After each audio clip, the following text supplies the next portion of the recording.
So welcome everyone to Managing Resistance. This is a community dementia education program of Alzheimer's San Diego. My name is Amy Abrams and I'm the Director of Education with Alzheimer's San Diego, and very pleased today to be co-presenting this program with my colleague, Jean. Hi everybody, happy Thursday.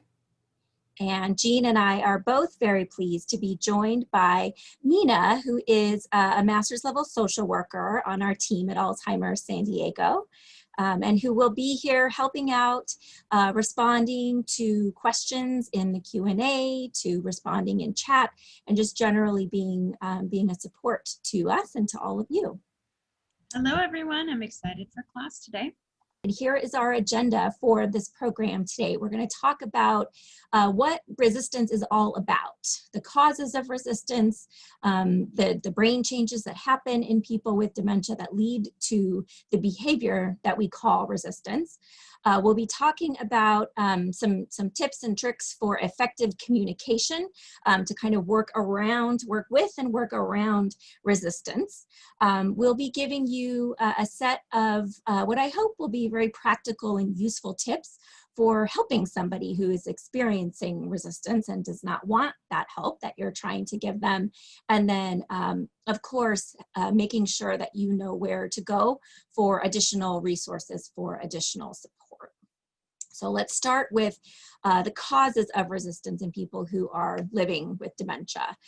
First, just to sort of clarify terminology, always important in our dementia education programs, because these concepts are confusing, and we want to make sure everybody's kind of speaking the same language. When we talk about dementia, we're not talking about one specific disease. We're not talking about one particular thing.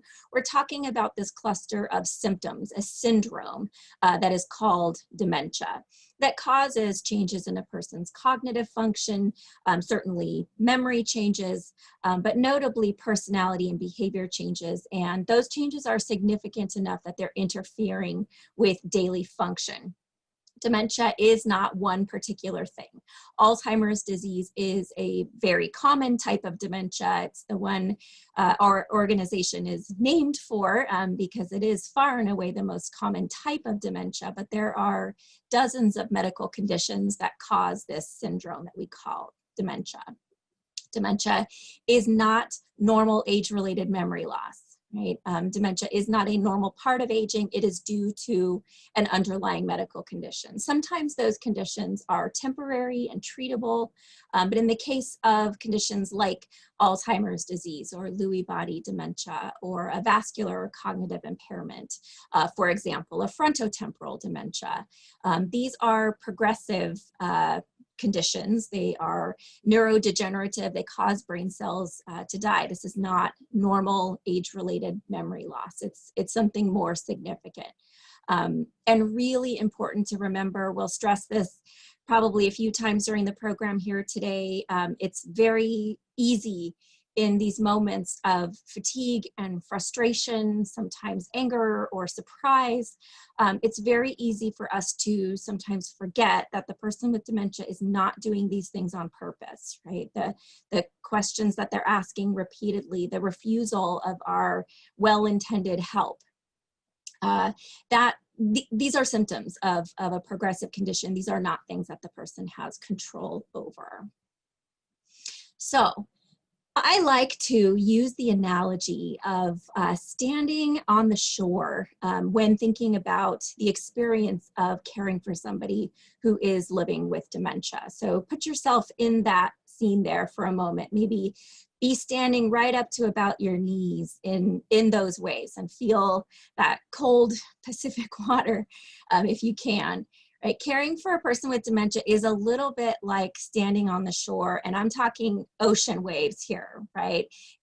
There are moments of serenity, there are moments of calm and peacefulness, there's lots of joy to be had in our relationship with this person, but sort of in a quick moment, this can take you over, right? There's undercurrent there. There's things going on that you can't see. If you turn your back on this situation, right, for more than a few moments, it can really take you by surprise, right? When we talk about responding to a person who's living with dementia, what we at Alzheimer's San Diego, what we're always trying to convey is the importance of not getting into arguments, not confronting, not fighting, right? Not correcting, but instead trying to join the person in their reality, whatever that particular bit of reality happens to be right here in this moment.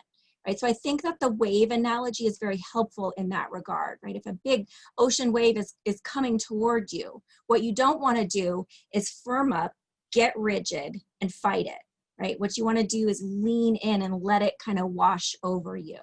So the experience of caring for someone with dementia can cause this whole, sort of array of joy and also lots and lots of frustration and challenge, right? Why is it so challenging? Well, the person's needs are constantly changing, right? Day to day, moment to moment, even sometimes. This can be a very physically demanding role, caring for somebody who's living with dementia. Even if you are not face-to-face, hands-on in that person's physical space, providing hands-on care, being somebody who cares about somebody who's living with dementia is physically demanding. You're thinking about it 24/7. You're really kind of on call and available to that person physically, if not physically, certainly mentally and emotionally. And then of course, there's the very common experience of sleep disturbance. If a person who's living with dementia has sleep disturbance, those who care for them very frequently have sleep disturbance as well. So we're trying to do all of this, right? Letting those waves roll right over us, managing resistance, thinking creatively, being empathetic. We're trying to do all of this on the spot, assessing and problem solving when we're tired and we maybe haven't gotten a good night's sleep. That's hard. That's hard. It can be a very isolating experience, right? If you are caring for somebody who's living with dementia and you don't have other people in your life that know that experience, who really know and empathize with that experience, it can feel very lonely, right? Because it's really hard for somebody that's not familiar with the behavior changes, the personality changes, to be adequately supportive, to give you helpful advice, right? If they haven't lived through this journey, this experience themselves. And then I think the personality and behavior changes that come along with the memory problems, with the language problems, with the other physical symptoms can be probably one of the more challenging aspects of caring for someone with dementia. It's different from other types of caregiving, right? Resistance being key among those changing behaviors. So let's talk for a quick moment about the brain changes that happen in Alzheimer's disease and other types of dementia, just for the purposes of, this is not intended to be a biology class, just for the purposes of kind of explaining why we see some of the behaviors that we see, and specifically resistance. So what exactly is going on in that person's brain, right? Well, it's different. Of course, every disease is different. The progression, where it starts in the brain and how it spreads and the type of damage that it causes is different in every type of dementia and also in every individual person. No two people experience these conditions exactly the same way. There are some generalities we can talk about. Alzheimer's disease and many other types of dementia do tend to start in the temporal lobes of the brain.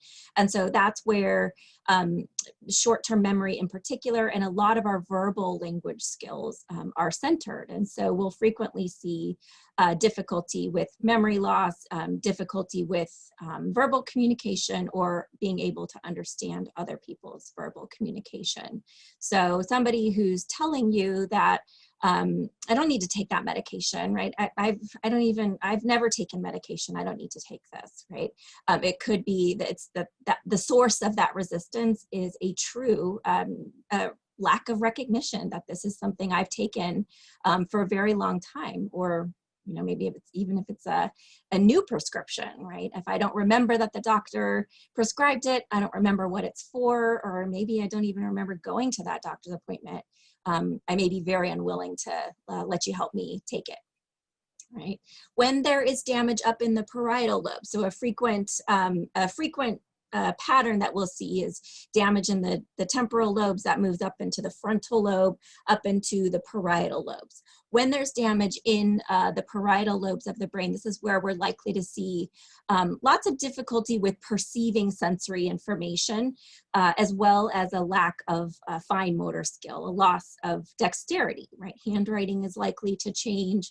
But one of the things that we'll really notice is that a person with dementia, you know, all of us, we hear,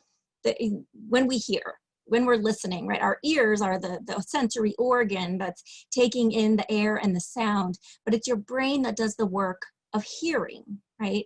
And in a person with dementia, there is difficulty with the processing of that type of sensory information, what it is that my nose is taking in and that I'm smelling, what it is that I'm hearing, what it is that I taste, that I'm feeling, right? It's hot or it's cold outside, right? My skin does the work of taking in that information, but my brain tells me what to do with it. So if you're trying to help me dress appropriately in hot weather, and my brain is, it's not that I don't feel that it's hot, but my brain isn't necessarily telling me that sensation, that discomfort that you're feeling is because of the weather. We don't need to layer on 2 or 3 more sweaters, right? That's often what that particular type of resistance is all about. When there's damage in the occipital lobes toward the back of our brain, this is where we're likely to see the person experiencing pretty dramatic changes to their field of vision, meaning specifically a narrowing of their field of vision. The peripheral view becomes much smaller in persons with dementia, even fairly early on in the disease process. This is not necessarily a late stage symptom. So individuals who are experiencing that narrowing of their visual field are likely to sort of misinterpret or, you know, differently interpret what they're seeing. You may look, when you're making a physical approach to them, that because they've got that narrower field of vision, as you're making your approach, you look like you're coming in much more closely and much more quickly to them, right? So your attempts to make an approach may be met with being startled, being fearful, you know, putting up hands and not wanting you to sort of be in their physical space, even if you're a very familiar, intimately familiar person to them. So visual field changes often lead to difficulty with gait and balance. People with dementia do fall more frequently. They have more difficulty navigating maybe steps and curves because of those visual field changes. And so there we are, the well-intended care partner offering a hand, right? That again, if they're standing there with a limited field of vision, you're reaching out to take their hand may startle them. It may come as a surprise, or they may just not think that they need your help, right? So lots of, when there's damage in the occipital lobe, there are lots of reasons that we might see resistance in that person. The frontal lobe is a very large, very complicated region of our brain that is heavily involved in our sort of decision making. It's frequently referred to as the CEO of our brain. It helps us make executive decisions, take in lots of information, make decisions, use judgment, apply reason and insight to a problem. And this region of the brain is frequently impaired. Brain cells are damaged by Alzheimer's disease or the other types of dementia fairly early on in the disease process. And that causes changes in how people just make decisions, the way that they process information. They may start making decisions very impulsively, very quickly, if they were always a very thoughtful person. Or conversely, if they were always a very impulsive, decisive kind of a person, they may now really struggle with making decisions and need someone else to make decisions for them. This is the region of our brain where our emotions are regulated primarily, right? Any one of us during the course of any day we experience a range of feelings and thoughts and emotions, right? Fatigue, frustration, surprise, maybe anger at another person, anger at ourselves, right? Grief, think of all the feelings you feel, the thoughts you think during the course of a day. but you've got the ability with a healthy and fully functioning frontal lobe, you've got the ability to kind of rein that in and keep it under control, right? And kind of keep moving forward with your day. A person with dementia has less ability to do that. It's not that they're feeling different emotions, it's that they have less ability to control those emotions. And so frequently we do see significant changes in a person's personality and their behavior over time. What are some of those changes? They're listed for you here, right? So as I mentioned, changes in how a person makes decisions and how a person uses judgment, right? As with all symptoms of dementia, it's important that we know sort of what was normal and what was baseline for that person before they had dementia, and recognize that we're talking about those things that represent a change. Sometimes this presents itself as agitation, combativeness, argument. It could be becoming argumentative. It could be physical combativeness, right? Again, if we startle the person, if we come into their physical space when they weren't expecting us or they don't want us there, right? We may see agitation and combativeness. One of the really significant symptoms that we see in people with dementia, specifically those who have that damage in the frontal lobe, are difficulties with initiation and termination of tasks, getting something started, or once started, stopping, right? Often the person with dementia is still sort of cognitively and physically able to do things like brush their teeth, get dressed, right? Do those kind of daily personal tasks, but getting the task started, right? Gathering the supplies that we need, starting the physical movement of that task is often the hardest part for them. So if we can sort of get the task started, often they can take it from there. Likewise with stopping a task, right? You go into a drawer to look for something and it just becomes hard to stop that behavior. We start rummaging and going through multiple drawers, and sure enough, soon you've got the whole kitchen, all the drawers emptied out on the floor, right? Just stopping, realizing, okay, I've completed my task. I can stop this now and move on to the next. Confabulation, a very important, actually, it's a very important cognitive activity that we all engage in. Confabulation is just a fancy word for when your brain makes stuff up, right? Fills in gaps in a story, provides an explanation for something that has happened, right? If my purse has gone missing, and it's just me and my husband in the house, right? We're the only two people here, and my purse is not where I expected it to be, right? What's my brain gonna do? My brain's gonna give me a story as to where that purse might be, and in all likelihood, I'm gonna assume that he had something to do with it, because of course he's the only other person that's here. Right, so it may be that my brain kind of makes up a story about where my purse is, what he did with it, and frequently confabulation is sort of centered on another person, and it becomes kind of feelings of suspicion or paranoia toward another person. Confabulation is a totally normal cognitive process. All of us are doing it all the time, right? If I was teaching this class and only speaking every, other word or every 2 or 3 words, there was just a gap in my speech, you'd probably still be able to follow along pretty well because of that ability to confabulate. Here's what I think she was going to say. If she'd said that word, here's what I think it would have been. It's a very important skill that we all have, but in people with dementia, there are more gaps for their brain to fill in, right? They're missing more because of those brain changes that I just walked you through. So they engage in more of this behavior. Sometimes it's fine, right? It's just sort of the making up of a silly scenario, something that doesn't make a lot of sense. But again, at times it does become feelings of suspicion and paranoia toward other people in the absence of any other explanation, right, for what's going on. This is a big one. Frequently, people with dementia have a condition that we call anosognosia, an inability to understand one's own care needs, right? The inability to see one's disability. This is something that happens in lots of medical conditions. It happens very commonly in people that are living with dementia.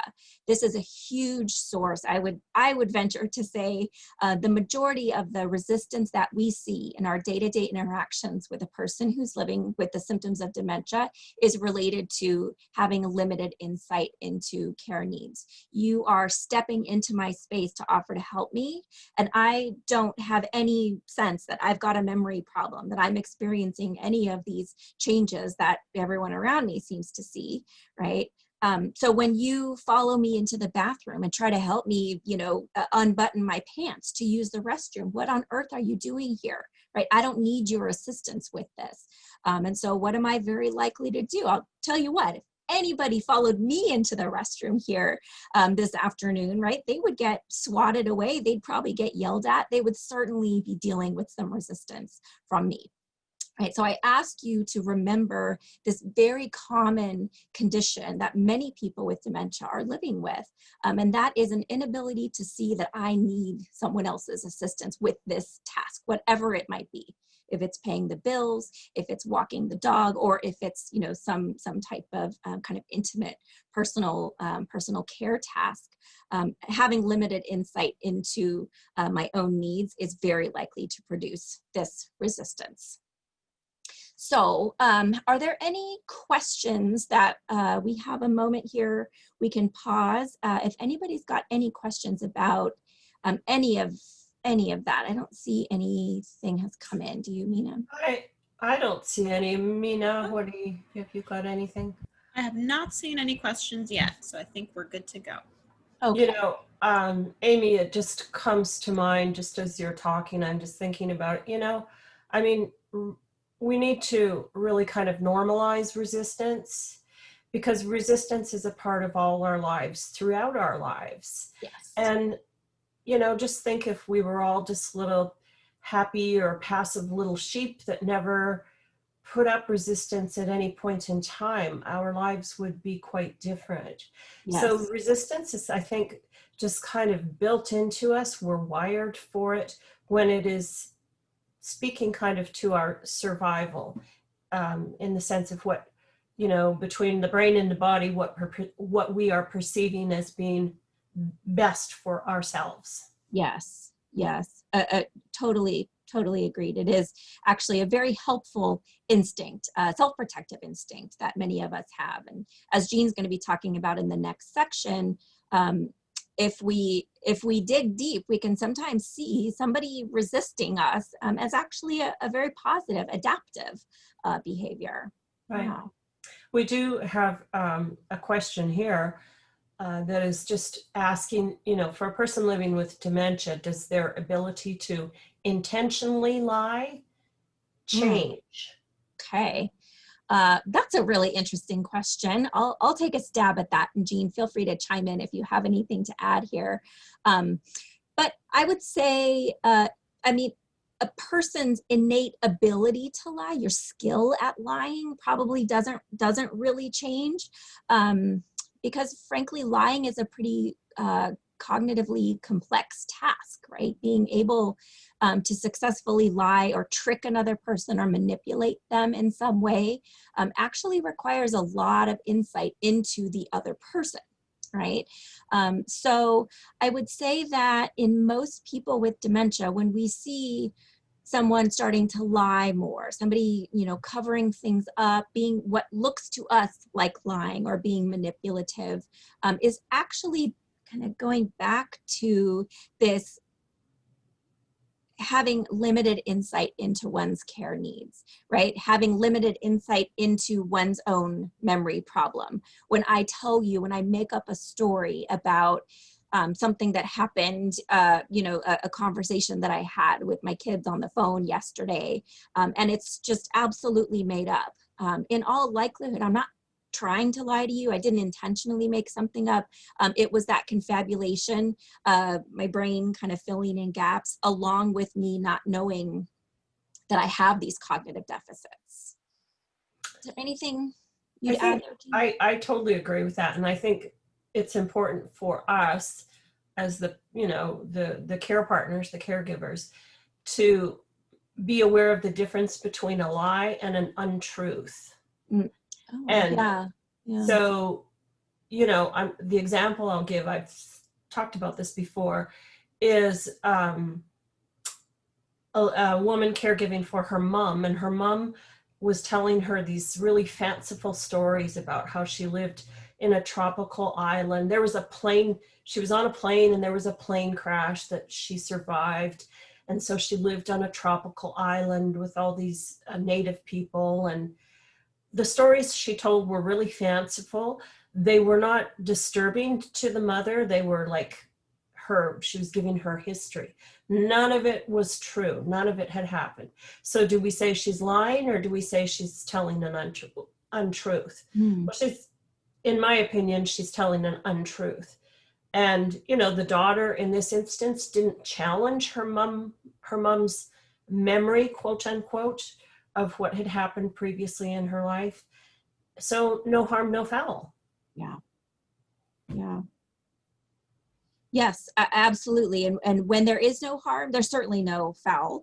But I see there is a follow-up question here. Yes. And that sometimes the question here specifically is about covering up the drinking of alcohol, right? If the person is lying, no, I've not been secretly drinking alcohol, but you're finding bottles in the trash, right? Certainly, I mean, we're not here to do the detective work and tell you whether, you know, what really happened there, but you could probably put the pieces together. But again, I would suggest that depending on where the person is in their disease process, this is probably not intentional lying. This is a matter of not remembering drinking that alcohol. That's what I'm thinking too. So, Mina, did you have any thoughts on that? I think you kind of covered it. When it comes to lying, it becomes a very different story when memory is compromised, because it's hard to narrow down what's intentional and what isn't, especially if lying hasn't been a compulsion before. Yeah. So, Right. This is an interesting question here. My mother had dementia. She would put herself in scenarios of things she had seen on TV or in the movies and tell the story as her own. This is actually incredibly common. I had a client back in the years that I was working as a geriatric care manager who would watch the nightly news and be significantly traumatized by it. I mean, I think many of us are traumatized by the daily news these days, but her experience was because she actually couldn't separate that the things she was seeing on the news were not happening to her and her family. And so, you know, changing the time of day, she loved to watch the news, and she was she loved to keep up with what was going on in the world. We didn't want to deny her that experience, but we were able to recognize the pattern of watching the news in the evening made it very difficult for her to separate herself from it. So we just had her watch a morning news program when her cognition was a little clearer and she could more easily understand it when it caused less confusion for her. Good. Yeah, that is a common experience. Okay, Jean, let me hand you the remote. Very good. Let you take it away. All right, so we're going to talk about techniques for effective communication. And let me just, while we're on just this slide, to tell you, we do have kind of a sister class to this one, if you will, that is communication skills. I'm not quite sure when we've got our next one scheduled, but it will be in this next quarter coming. And if you have not participated in that class before, I really would strongly encourage it. So much of the tools and techniques for managing resistance and these challenging situations is focused on our communication with our people living with dementia. So let's start by talking about what is resistance, really. So I think, just going back to what I said earlier about really, I think resistance is, you know, we're wired for it. It's built into us from the get-go, right? Everything from the little kids who are making a mess trying to feed themselves, and if you try to assist them, they tell you no, and they push you away. And we do some different levels of that throughout our lives. And there is a spectrum of resistance, right from, the very mild, which is kind of apathy, all the way to the very explosive, which can be combativeness. And the kinds of resistance that we're seeing in our people living with dementia does run on that scale, and it changes, and it can change on a daily basis, which again makes it one of the challenges for people as care partners and caregivers when you are caring for or trying to care for your person with dementia. So apathy, I will say, is probably the most universal form of resistance that we see in people living with dementia.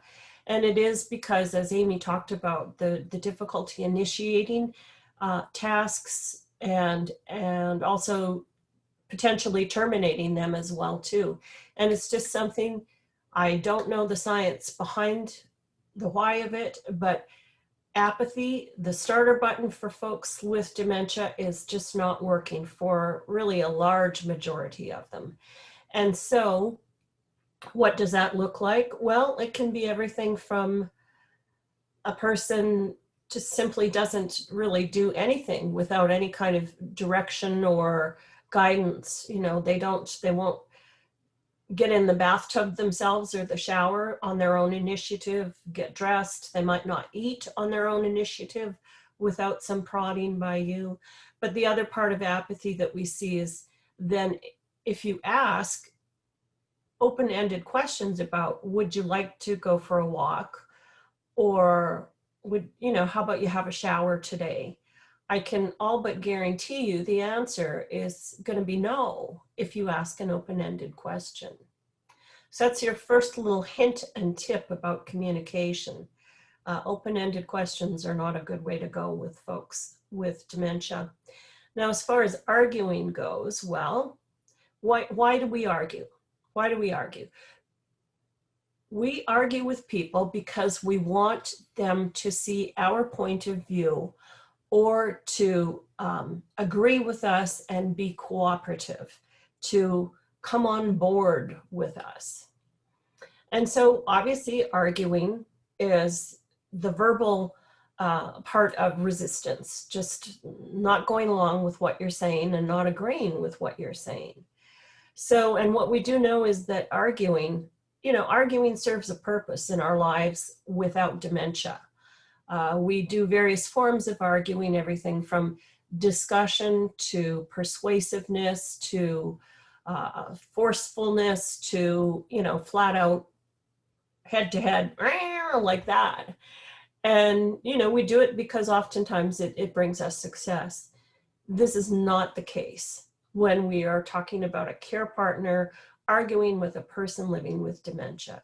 Why? Because successful arguing requires us to use our frontal lobe, to be able to use reasoning, executive function, complex thought, to be able to say at some point, if I'm arguing with a professor over a concept or over my mark that I got on a paper, and at some point, perhaps in that argument, I'm realizing my efforts are not going to go forward. The professor is firm in his or her stance, and therefore I disengage before I get this person really angry at me and my mark goes down to a D. So that's using executive function. Our people living with dementia cannot do that. So there's no point getting into this back and forth argument with them about why they need to have a shower right now, because they A, haven't had a shower in several days. B, you're starting to have an odor about you, Dad. C, your hair is greasy. I mean, all of those things may not be anything that the person living with dementia can perceive and be able to look at themselves in the mirror and see, to be able to kind of do the sniff test and do. Those are not the kind of things they can do. Refusing assistance is also resistance. And, we're all able to do that. It's a simple, no, I'm good, thanks, no thanks, whatever it may be. It can be real mild or it can be real, kind of forceful. we're refusing assistance. Why? Well, for all sorts of different reasons. Maybe I don't really like you. Maybe that's what it is. I'm happy to have assistance, but not from you. Maybe not from you at this time. Maybe I'm just saying, look, I'm an adult here, people. I've got dementia and I've got anosognosia. So I don't see that I have a disability and I could use some assistance with things. So what am I going to do? Hell's bells, you come in and you're telling me you start unbuttoning my shirt and telling me I need to change. Oh, heck no, that's not going to happen. I'm an adult. I'm a grown woman. I know if I need to change my clothes, and I sure as heck don't need your help. And I also don't need you choosing for me what I want to wear. So what am I doing? I'm protecting my autonomy. So that's what I'm doing when I'm refusing your assistance. And then it can go all the way to combativeness, where it is just the physical pushback of any kind of assistance. And this does happen. I just want to speak to what Amy said with regards to the changes in sensory perception of the person living with dementia, where they may not hear you coming up behind them, where their visual field has changed and become very narrow. So their peripheral vision, they may not see you, and all of a sudden you are right there. And I can tell you that that is what happens, is all of a sudden you're there and you startle the person, and you run a good risk of getting whacked by a hand or an arm or something. So we need to think about those things as well too. So I'm on saying no. Yeah, all of these different forms of resistance are really just that, saying no in a variety of different ways. And sometimes, as we go up the scale in terms of, is it a kind of a gentle no or a more severe no? We need to look a little bit at kind of the feelings and the emotions behind that situation to understand how it ramps up. And so again, Amy's example of if, she is to go into the bathroom and I'm to follow right behind her, and try to come in the stall with her at our work so I can give her assistance. There's going to be some kind of she'll be shoving me out of the stall and telling me to get the heck out of there. And, there'll be HR right up on it as well too, because, that's just not okay. So, we're protective of our bodies, and we're protective of people coming into our personal space to assist with personal things. So we do tend to see more kind of severe reaction sometimes on that end. No versus yes. So of course, as Amy talked about, the amygdala is firing when we're saying no. That's our sort of our primitive brain that is wired from our early days when we had to figure out how to run away from dinosaurs or bears or whatever it was. Know when to run and know when to stand and fight and so forth. That's what's firing when we're getting worked up and saying, no, I'm not going to allow that to happen. And further to that, then, that's what's happening in their brain when the amygdala is firing and they're telling you no. So, but what is also important is what's happening in your brain. So guess what? Your amygdala is firing too, because you've got somebody in front of you saying no. And by George, don't we get determined to get people to see what we see and come to our way of thinking and do what it is we're asking them to do. And I think especially when we're in the role of being a care partner, because of course these are well-intentioned efforts. It is for the best, in the best interests of the person living with dementia.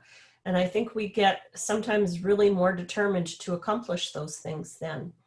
But really what you have when you've got two amygdalas firing off at each other, you have two people that are digging their heels in. And that can lead to some problems.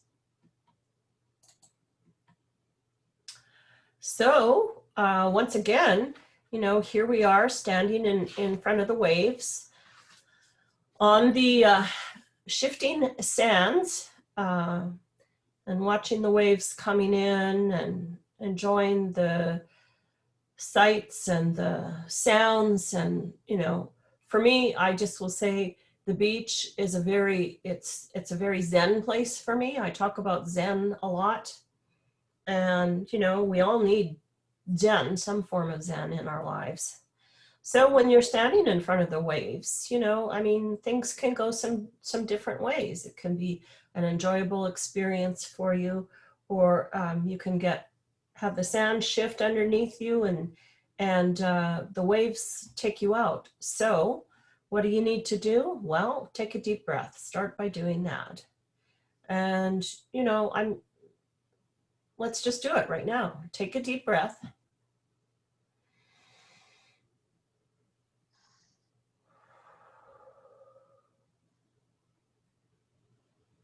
Have you ever been in those situations? I'm willing to bet most of you have, if not with your person living with dementia, but other situations where you feel like you're about to blow your top. And, what do we call it all sorts of different things. We say, take a deep breath, time out, go to your room and think about it for a little bit, whatever it is. And we all need to do that so that we don't get sucked under by the waves. So we want to talk about responding versus reacting, because responding is, let me go back. Reacting is letting the amygdala take over and provide the reaction. Responding means taking a moment, taking a time out, taking a deep breath, and allowing our brain a moment to kind of catch up with the situation and use our frontal lobe to use some good executive function to form a response that's going to be better than a reaction. So what is reacting versus responding? Well, reacting is all of these things. CCA, correcting, confronting, arguing. Mom, I told you 3 times already. We've got a doctor's appointment this morning at 10 o'clock. Don't you remember? No, Mom's got a memory loss disorder. She doesn't remember. Confronting. What are you doing? Why have you got all this stuff all over the counter? Oh my God, look at this whole kitchen is a disaster. And what are you doing even with all of this? I've got a mess on I don't have time for this right now. I'm supposed to be in a Zoom meeting right now. Arguing. Yes, you do need a bath. Honestly, you haven't had a bath in 3 weeks and this is ridiculous. I'm going to have to call the doctor about this. Come on, get in the bathtub right now. This is, I can't deal with this anymore. I want you to get in the tub right now. Whew. Versus responding, validating. I can't remember what was my first example. The doctor's appointment. Yeah, validating. Okay, Mom, yes, we do have a doctor's appointment, and I apologize. I thought I told you earlier today, but perhaps I didn't, so that's my mistake, and I'm sorry. I'm kind of putting this on you at the last minute, but I'll help you out. Come on, we'll get our coats and our purses and we'll go, and I'll treat you to lunch afterwards. So yeah, I know you don't really want to go, but I don't really want to go either, but let's do this together. Reassuring. Boy, looks like you've been busy here in the kitchen today, Mom. Are you are you cooking up a storm? Are you baking something? Are you looking for something? What can I do to help? Y'all okay in here? You can clean up the disaster later. You just don't stress about it in that moment. Redirecting. Oh, Mom, gee, I got this fabulous new body wash that I think you might like. And here, have a smell of it. Look, and I got some lotion as well too. I had a shower with this myself.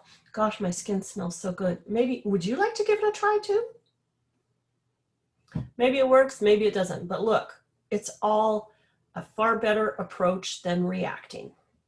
Now, if it was you in any of those scenarios I presented where I'm talking to you, which way do you want me talking to you? Reacting or responding? I think you'll say responding. With reacting, the focus is on you. Was on me, being the person that's either correcting you or confronting you or arguing with you. I'm talking. When I'm responding, my focus is on you, listening to you, listening to what you're saying, what you're feeling, what you're expressing. So the techniques that we use is a calm and reassuring tone instead of this, you know, kind of louder, more forceful and, Mom, what are you doing? I've been telling you, you know, just slow it down, tone it down, short, clear directions and questions. Now, I have to do my own disclaimer here. I didn't do a very good job of short, clear directions in my examples to you. But in fact, less words is more helpful for folks living with dementia. So keeping explanations and directions short and sweet.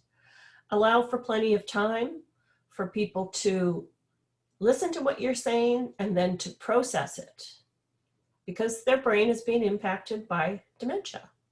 They need a little bit more time, and then give them another few moments to respond. If there's some challenges in processing the information, repeat yourself as needed. This really, really lovely new body wash, Mom. You want to hop in the shower and give it a try? Validate and agree. I know you don't really like getting in the shower. Let's get the handheld shower down, and you can control it. Control where the spray goes. Forgive and apologize. Yes. I'm so sorry, Mom. I didn't tell you about the appointment.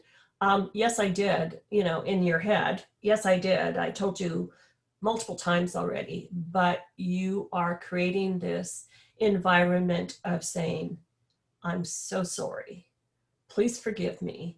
I'll do better next time. You're taking on responsibility for the situation, and that'll get you places, folks. Trust me. So we have this little guy there with his finger over his lips. Why? Because again, sometimes being quiet and listening and talking less is really the right thing. So let's talk then a little bit about tips for providing help to somebody who is resisting your assistance. Before we do that, I want to spring a quick little pop quiz on you all. Thank you, Amy. I was ready to skip right over that pop quiz, probably because I don't know if I'll pass it. We'll see. Let's see. What do we got? I should hope so. Let's see how closely you all were listening, right? We're talking about the importance of being present and listening to people. So I'm going to go ahead and launch this poll. Okay, so you should see this up on your screen. Tell us, the following are ways of responding to what a person with dementia is expressing rather than reacting to the words that they said. You have the option to make multiple selections if you'd like. So please check the ones that are methods of responding to somebody who's living with dementia. Do we want to correct them and show them that, you know, they got something wrong and we want to help them make it right? We want to reassure them, reducing their worry or their uncertainty about what's going on. Do we want to validate, right? Affirming that the person is correct, that their feelings are valid, no matter, right, how off the wall the thought might be or how inappropriate the emotion may seem. Do we want to confront the person and challenge them, right? show them why this isn't the appropriate response. What would you say? Let's wait just another moment, get a few more responses from you, and then I'll show you your answers. Yeah, the responses coming in. Okay. Yeah, they are. Yeah. Good. And feel free, by the way, just if you have questions that are cropping up for you regarding any of this, go ahead and write them in the Q&A. We'll be taking questions again here in a little bit. Okay, I'm going to go ahead and close the poll and show you the responses. Okay. Okay, can you all see those responses? I hope. Yes. Okay, great. Okay, so yeah, you did pretty well on our quiz here, right?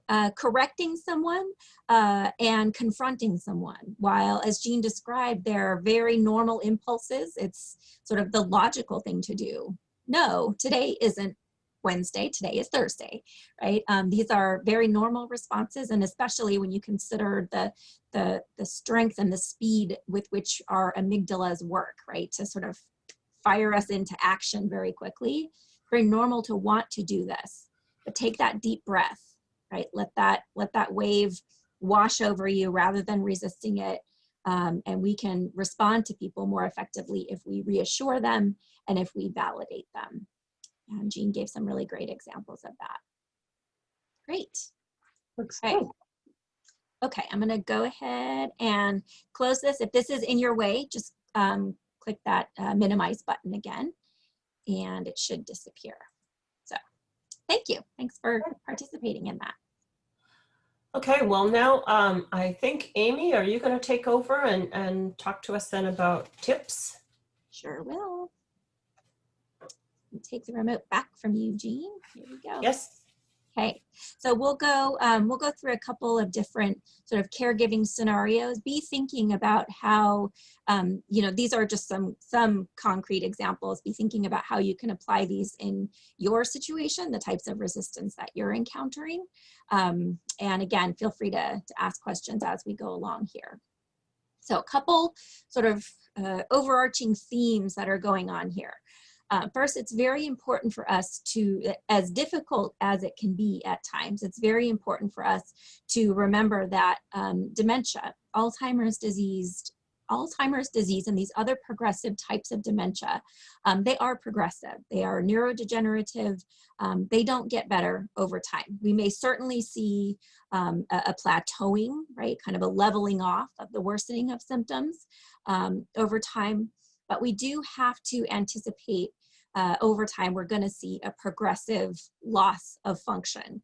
We are often, as caregivers, we're kind of oriented toward helping people get better, right? If we have raised children or if we've been involved in the raising of children, we're used to helping people develop new skills, learn new habits, learn new techniques, learn lessons, right, from difficult experiences. That's a very normal way of sort of teaching and caring for a child. It doesn't work in a person with dementia. They are experiencing more and more difficulty learning new things over time, and eventually, in the middle, later stages of the disease, they're likely to reach a point where they can't learn, they can't retain new information. It's not that they can't benefit from new experiences, right? But being able to retain the memory of something that you told them or that you taught them, right? Here, when you get up from the couch, you need to hold on to this cane because you have balance problems now, right? Somebody without dementia can learn that new habit.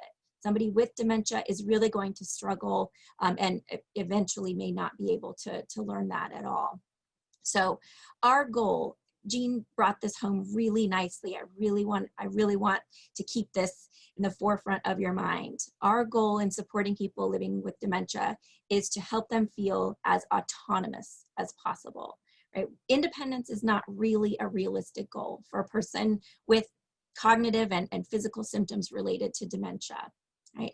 But autonomy always is. So as I'm going through these examples, I want you to keep that in mind. That's what we're trying to accomplish here. we're helping the person, but we're not making them feel like they are the recipient of help. We're not, as you see there on the screen, we're not doing stuff to them. We're not stepping in, butting them out of the way and doing stuff for them, right? We're helping them feel in control, feel as autonomous over the decisions, the day-to-day choices of life as possible. So our goal is autonomy, not independence. So we have to be reasonable about this with them and also with ourselves, right? Setting reasonable expectations and being flexible. They have less ability to be flexible now. But if you take a step back and take that deep breath that Jean's been recommending, you have the capacity to kind of adjust your expectations of the situation and be more flexible. So again, our goal in providing care, hands-on assistance to somebody who's living with dementia, is to help them feel as much as possible that they're steering the ship here, right? They're in charge. So that requires us to sort of be a quiet or a silent or invisible kind of rudder underneath, right? Doing the steering and making sure stuff is getting done. So let's start by thinking about the environment in which we provide assistance to someone. Someone who is resisting our help is often expressing like the circumstances are not good here. I'm not comfortable, right? You're barking too many commands at me too quickly, or this environment is not comfortable. You're asking me to get undressed so that I can take a shower, but this bathroom is freezing, right? Or you're telling me that I need to step into the shower because you want me to try out this fancy new body wash that you bought for me, but where is it? I don't even see it here, right? We don't have all the supplies ready. We're not creating a dementia-friendly environment. We're probably contributing to more resistance. So a couple of tips on creating a dementia-friendly environment.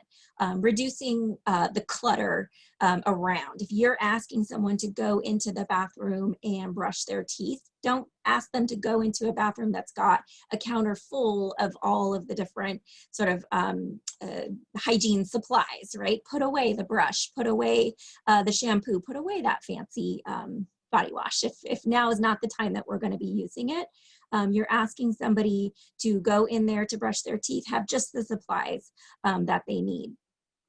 Conversely, have the stuff that you need on the ready, right? If you are going to be helping somebody in the shower, for example, have the supplies close by, have the towels ready, have the shampoo, the soap, the fancy body wash, all those things, have them ready and within your arm's reach, so that you're not sort of asking that you finally sort of accomplish getting the person in there and, oh wait, hang on, I gotta go find the shampoo. Right, so have all those essential items ready, minimize distraction as much as you can. So decluttering is part of that, but also thinking about, sounds that could be your own voice, right? Talking less is, as Jean mentioned, a very helpful way of kind of decluttering a person's environment if we're just not talking as much. Is there too much activity going on in the room? You're asking somebody to eat, but you're talking to them. You're having a conversation with them, or there's the dog or the cat are, running around and their attention is getting focused elsewhere, right? Do what you can to minimize those distractions. Keeping in mind too that highly reflective surfaces can be very distracting for people living with dementia. So a mirror, a window, especially at night, a window can be very reflective, and that looks like other people or other activity that's going on. And I kind of want to pay more attention to what I see going on over there rather than what you and I are trying to focus on here. Make the place accessible, safe, and comfortable for them, but also for yourself. If you're providing hands-on care to someone, don't forget you need a place to sit. You need a place to move around. Is the room, is the space, is the setup of the bathroom or the dining table or the stairwell that you're trying to help somebody walk up and down? Certainly, you want them to have a handrail to hold on to, but do you have one as well, right? Think about the spaces in which you're trying to provide help.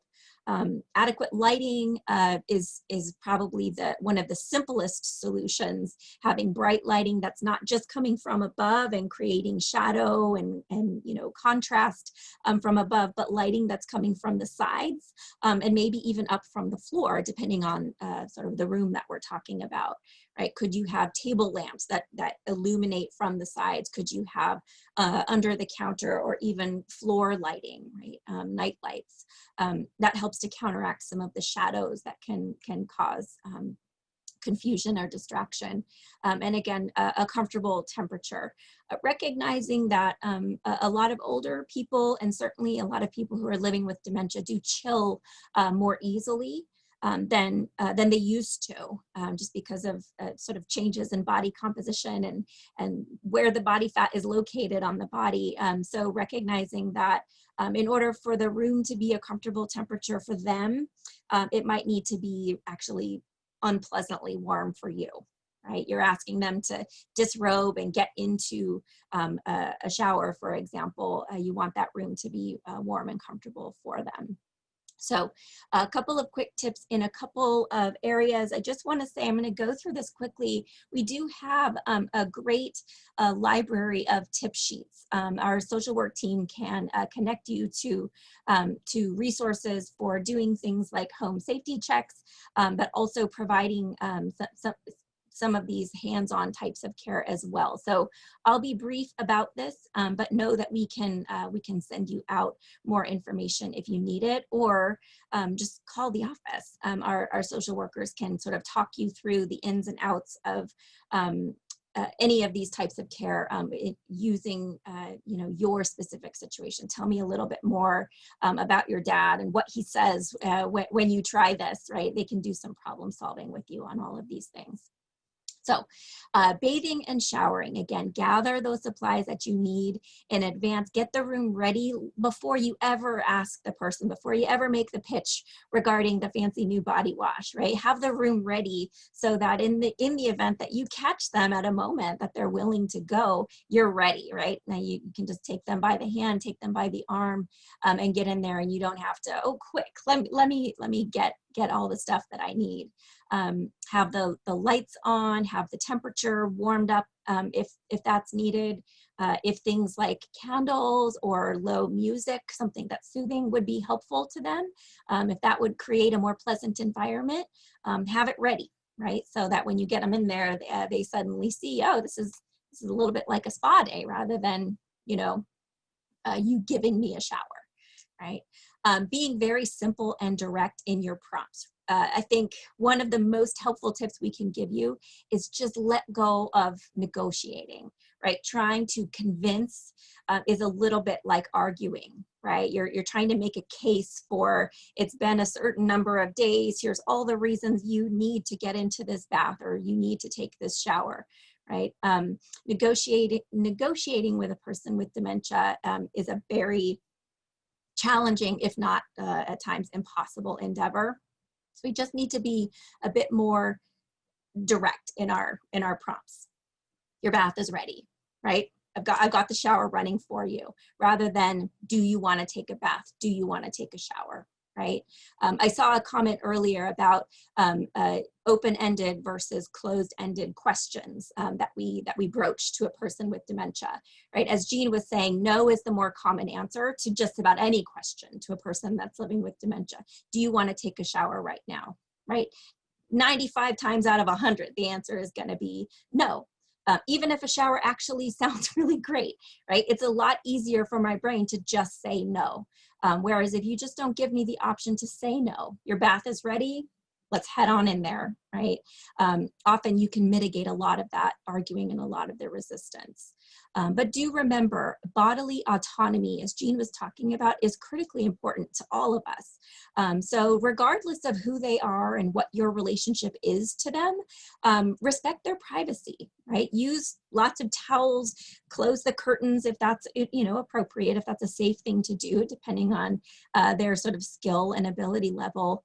But if it's not, right, if you need to be right in there with them, consider just, if maybe it would be helpful to start with some of their clothes on, they get wet, right? And then you can get those off once they get going. Draping towels over, or washcloths, or even large bath towels if it helps, right? You can do a lot with the hot water and soap right through that towel, right through the clothes.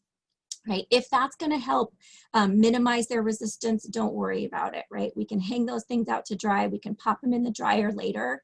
but respecting that person's need for privacy and control over their own body.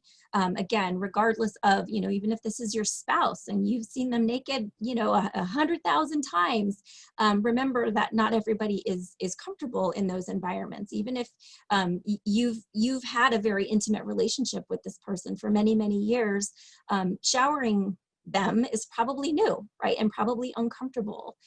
So respecting the privacy of that sort of bodily integrity is always important. And thinking about taking medications. This is a really common challenge that care partners have, and a really important one for us to figure out. First, I just sort of, from a practical standpoint, do all these medications need to be taken, right?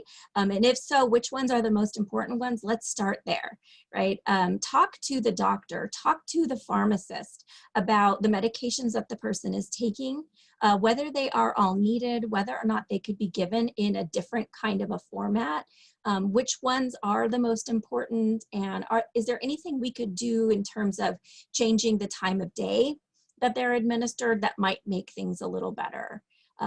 All of us and most people with dementia, we have, times of day that we function better than others, right? The late afternoon, early evening for a lot of people with dementia is a very hard time of day. And trying to get somebody to take those evening dinner time medications, talk to the doctor, the pharmacist about whether or not those could be administered at a time of day that the person tends to be a little less resistant or be able to sort of follow instructions a little more clearly. Do we need to take it? Are there changes we can make to the dosage or the time of day?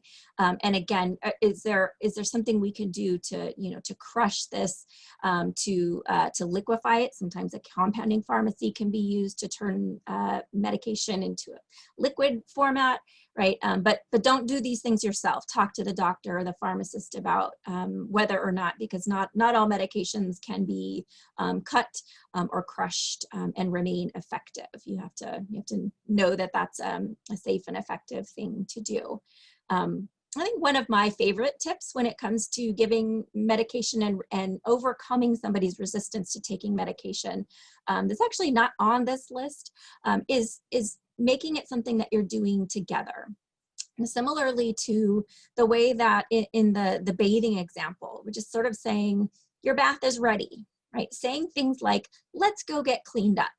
Let's take our pills, right? Sitting down next to the person, taking your medication at the same time. Now, you may not take medication, but is there something else you could do, right? That makes this feel like this is an activity that we're doing together. I'm not just sort of handing you the pills or shoving them down your throat. This is something that we are doing together, right? So do you have a vitamin, a supplement that you take that you could time to take at the same time that they do?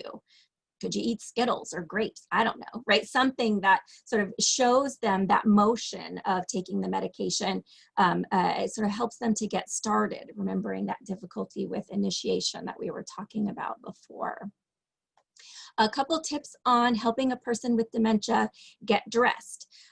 First of all, I'd say don't have a closet full of all blue things unless all they like to wear is blue, right? Maybe they have a favorite blue shirt and that's the only thing you can ever get them to wear. Well, then sure, buy 4 or 5 versions of the same thing and then have at it. But sort of simplifying a person's wardrobe as much as possible is a really good idea, so that when it's time to put on a shirt, right, they maybe don't have 30 shirts to choose from. There's just a few in there, right? So simplifying, that's a theme you're probably picking up on a lot of the stuff that we're talking about here.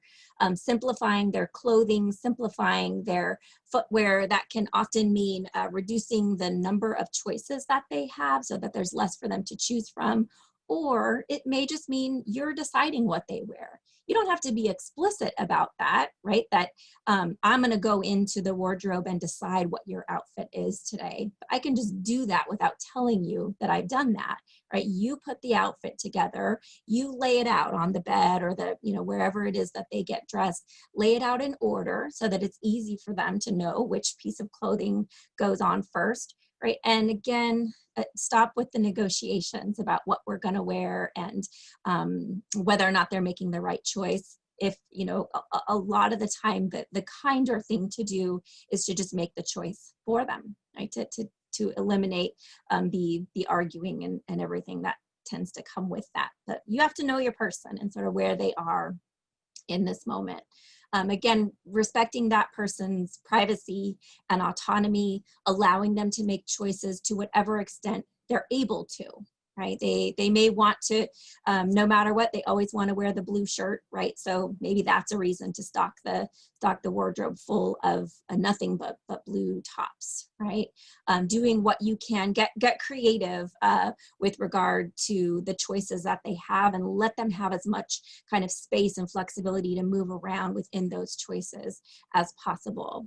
And keeping, as in all things, keeping your instructions, your cueing as simple, as straightforward as possible, providing lots of reassurance, you're doing a great job, right? Instead of, here, let me do this, right? Pointing out when the person is not doing something correctly is never helpful. Instead, right, providing gentle sort of physical cues if you can, giving verbal instructions, but I think the most helpful way that we can support people in a task like getting dressed is providing visual cueing, right? If somebody needs to button their shirt, show them what you mean by that. Here, you know, if you start doing it, they're going to be able to, maybe they'll be able to follow along, right? You can reach over and start doing it on their shirt, right, for them, and then their hands will naturally gravitate right to where your hands are, and maybe they can take it from there, providing lots of visual cueing rather than just kind of barking orders and instructions at them. Meals and eating, I want to make a quick plug for a skills clinic that we have coming up later this month. Oh, Jean, I've forgotten the date of it. Is it the 21st? 19th, 21st? Sorry, caught you off guard. We're going to be doing a skills clinic on the subject of meal preparation and helping a person with dementia to eat safely. It is the 21st. Thank you. October 21st, so it's coming right up. But a couple quick tips in the meantime. Consider the timing of the meal, the schedule, the coursing, right? For a lot of people with dementia, having a big big plate of multiple courses all at once is just going to be overwhelming. So consider, you know, the timing and the pace of the meal. Is there a time of day that it's easier for them to kind of follow instructions and prompts? And consider if it's reasonable for you, right? Bringing things out in, you know, small portions and courses rather than a giant plate with everything all at once. Finger foods are key for a lot of people living with dementia. Using utensils for the reasons I was describing before. When there's changes in the parietal lobe, we're likely to see a lot of difficulty with fine motor skill. So eating more finger foods, or frankly turning things that aren't finger foods into finger foods, can be a really helpful strategy. Remember what I was talking about before about setting reasonable expectations and being flexible, right? Salad can be finger food, right? If it's not drenched in lots of salad dressing, you pick up a piece of lettuce and dip it, and now it's finger food, rather than struggling to get the person to be able to use utensils that they're no longer able to use. I think a lot of time there's questions about, well, shouldn't I, you know, have them do as much as they can possibly do, right? If they're still able to use a utensil, but it's a struggle, right? Shouldn't I be challenging them to do that?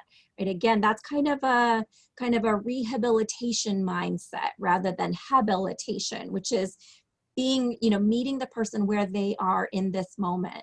If using a utensil on this day is going to be difficult, frustrating, and they're not going to eat, right, then that's not the answer. Maybe physically they've still got the capacity to do it, but if they're not able to do it in this moment, we don't push, right? We push to the point of tolerance, right? And if the person can't do it today, we're eating with our fingers instead, or we're finding a different thing to eat. So remember that lots of different things can be finger foods. If you're eating out in public, right, find places that are forgiving and patient and understanding. And again, just encourage other people to let go of those expectations. As with other care, providing simple directions and lots of physical cueing. If you're going to be giving verbal instructions, if you can, also be providing visual instructions.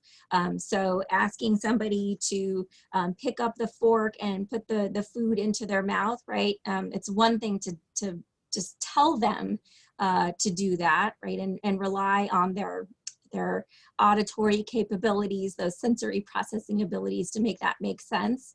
It's another thing to do it yourself. Show them what you mean, right, in doing that. So again, here we have it, eat together, right? It's just not a normal situation for any of us to, at mealtime, to sit by ourselves, have a plate of food sat down in front of us, and then eat. That just isn't how most people eat or have eaten throughout most of their lives. Eating is a pretty social activity for most of us through most of our lives. So sit down with the person if you want them to eat and eat together. Again, you might not be eating the same thing. You might not actually even be eating anything, but doing something that's sort of, kind of mimicking. You're doing this, and they're going to see you doing that. This feels like an activity that we're doing together. Can make a world of difference. So in summary, try to honor their routine, their rituals, and their personal preferences with regard to all of these things as much as possible, right? Often a big part of resistance is just like, I don't like the particular food you put down in front of me, or maybe I don't even recognize this as being, right? I have a vision of what chicken and dumplings looks like, and this is not it, right? So recognizing what's kind of normal and routine to them as much as possible, and honoring that to the extent that you can is often sort of step one of overcoming resistance. Consider the time of day that you're trying to provide this help, whatever it might be.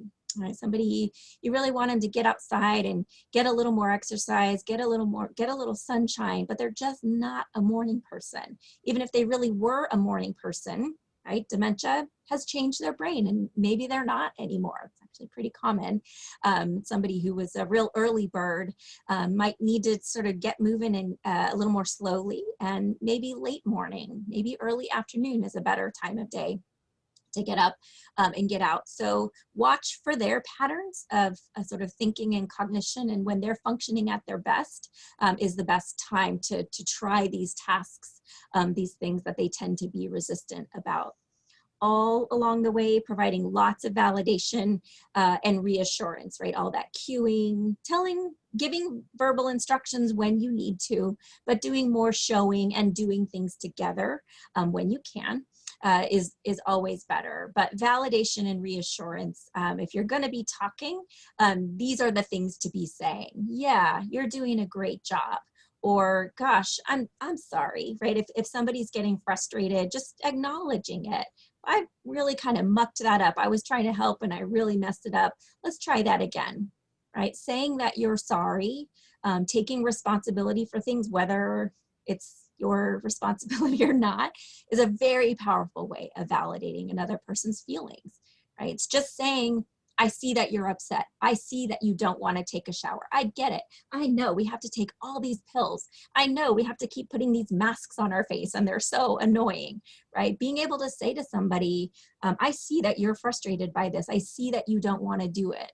There's nothing wrong with sort of calling that out, calling attention to it, and letting the person know it's a normal reaction. I get it. You're normal, and you're not wanting to do this is okay. You're still going to do it, right?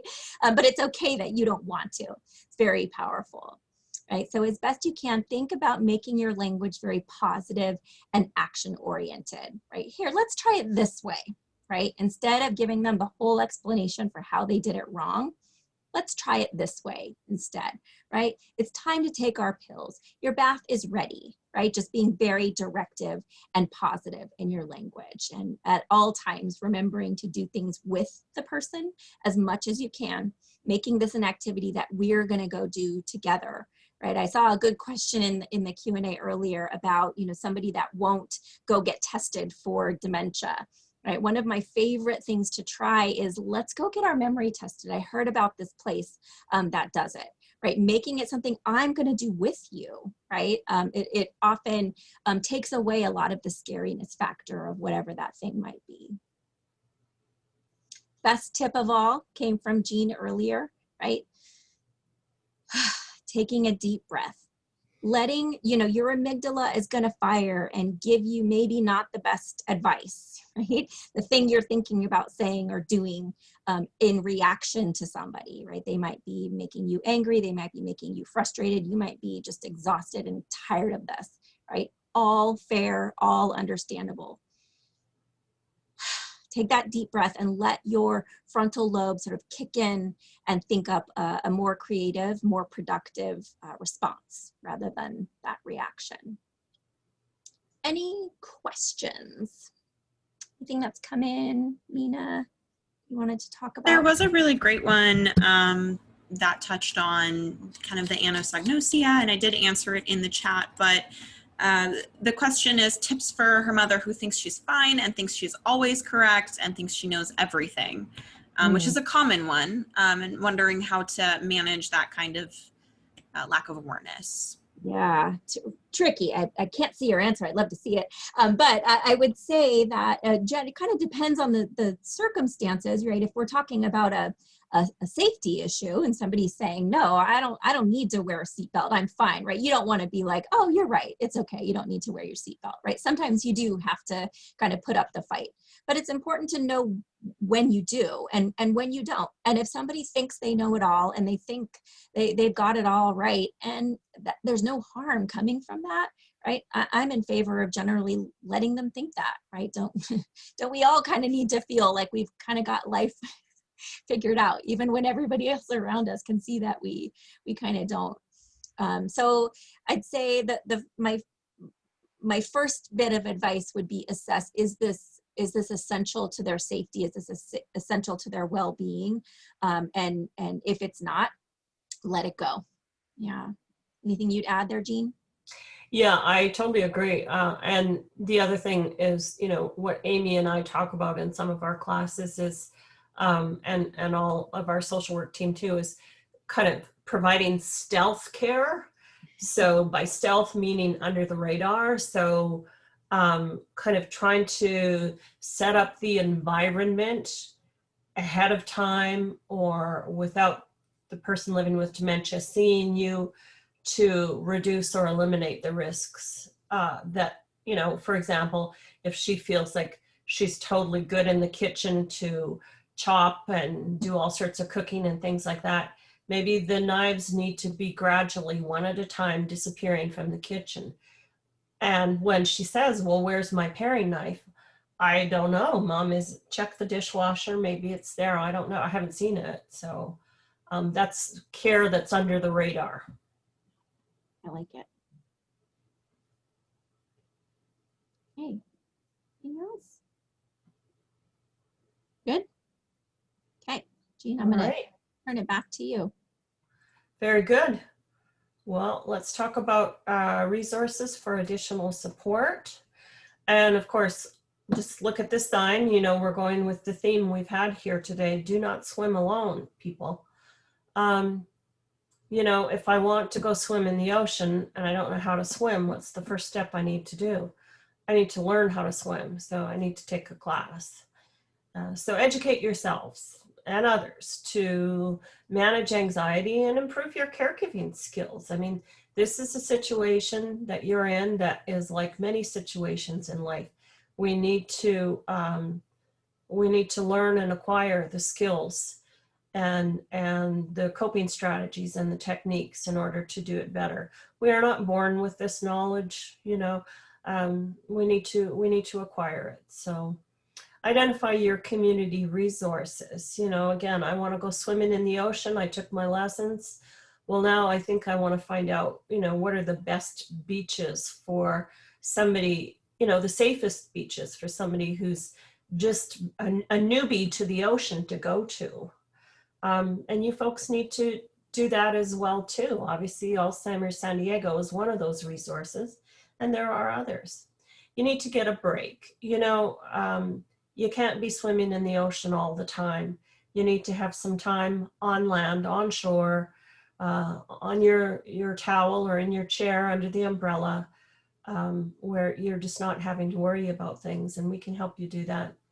And find your supports that provide you with that safe environment for you to be able to cope on a day-to-day basis.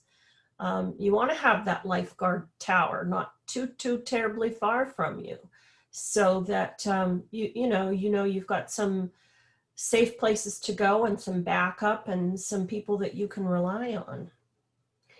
So, and we want you to find that in all of us here at Alzheimer's San Diego. So you can talk to a dementia expert. Our team of dementia care consultants and social workers are answering the phones 8:30 to 5, Monday through Friday. You can consider us kind of like your swimming teachers and coaches, and yes, your lifeguards. And we might even have a few paramedics on the team as well too. So please call us, use our expertise. We do have, I'm very proud to say, some great expertise, some real breadth and depth of wisdom and knowledge and experience. We have virtual support groups that you can participate in, because there's nothing kind of better and more affirming than in identifying, your peer group with regards to this situation you are living with. And, you want to be with your people who get it, who understand what's going on, what you're experiencing.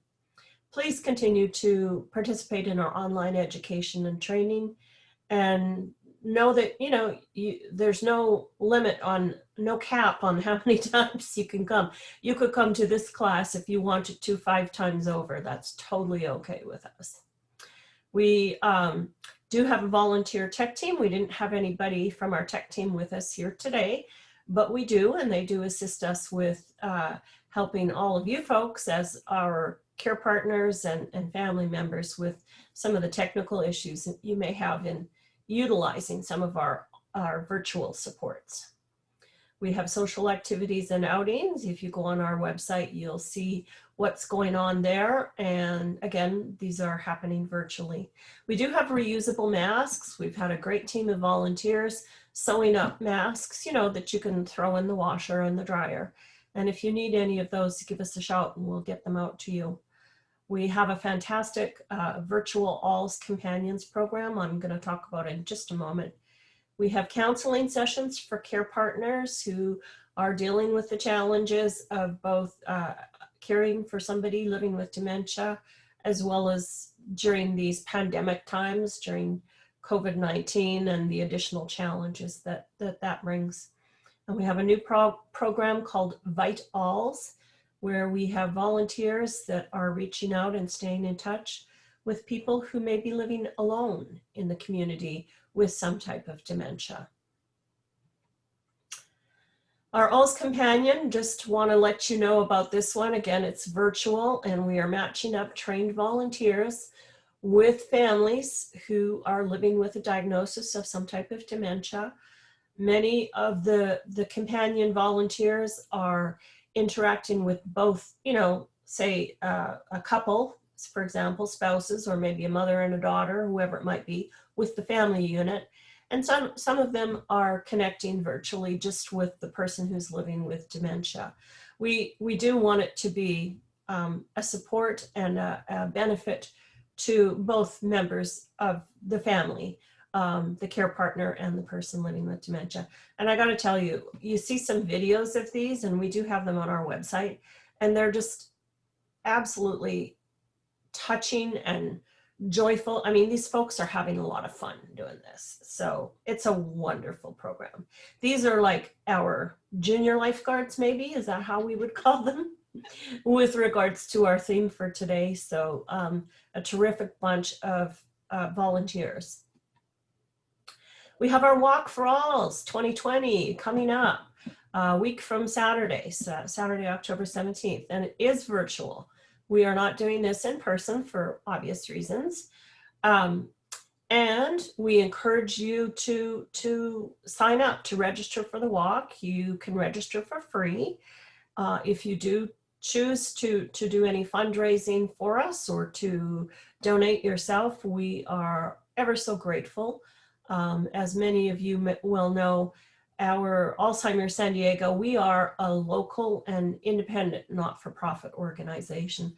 So all the dollars that are raised through our fundraising and through this walk are staying right here in San Diego and going to support our programs and services, which we offer to our families like yourselves, all of which are at no cost to our community. So we want to sustain that, and we appreciate your support. Some more notes on how you can contact us through our website and to call us. And also, Mina has sent out a couple of times the follow-up request form in chat, so that if you want one of our team of dementia experts to give you a call or send you an email, go ahead and fill that out and we'll get back with you. Upcoming next week is Legal and Financial Basics. This is being presented by a local elder law attorney who supports Alzheimer San Diego. So you'll be getting the goods straight from the folks who are dealing with the legal and financial issues. Our skills clinic, as Amy mentioned, on October 21st, focusing on meals and eating. And pre-registration, we do ask that you do that. It is required, in fact, and you'll find the information on our website at /classes.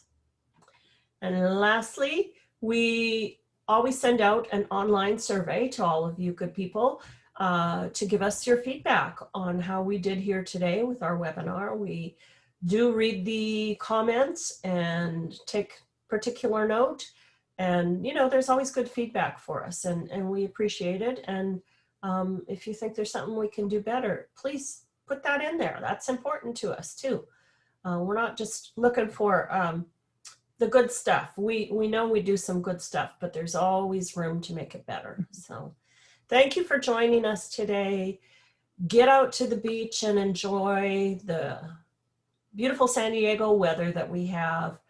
But do it safely, folks, and take that deep breath and make sure you're not going to let the waves pull you out or overtake you in any way. Thank you all. Have a great afternoon. Thanks for joining us. We'll see you next time.